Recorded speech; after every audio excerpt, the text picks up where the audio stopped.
المجمع الصهيوني هذا يطيش كل يوم في بحرنا أطنان من المواد الكيميائية القاتلة، وهو السبب في انتشار الأمراض والسرطانات. سألتوش علاش ديما نلقوا في البحر طيور عاكشة تتحرك بالسيف وما تنجمش تطير؟ هذا على خاطر مادة الزئبق اللي تترميه في البحر، واللي تضرب الجهاز العصبي وتتسبب شلل للحيوان وللإنسان زاد.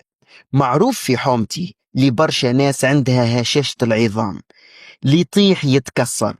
هذا على خاطر المجمع الصهيوني يرمي زادة في بحرنا العزيز الفليور. باش نحكي لكم زادة علاش ديما الفكارن تموت كل ما تقرب بحرنا، على خاطر البحر فيه الكادميوم، واللي هي مادة كيميائية قاتلة تترمي زادة في بحرنا وتسبب للبشر تلف كلوي وأمراض الجهاز التنفسي وهشاشة العظام والسرطان.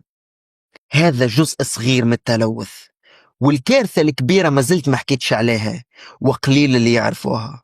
أما ما نحبش نطول عليكم، خلينا نفصحوهم بشوي بشوي. الوحدات باش نفككوها كان الزم بدينا، واللي خسر صحته ما عادش عنده ما يخسر.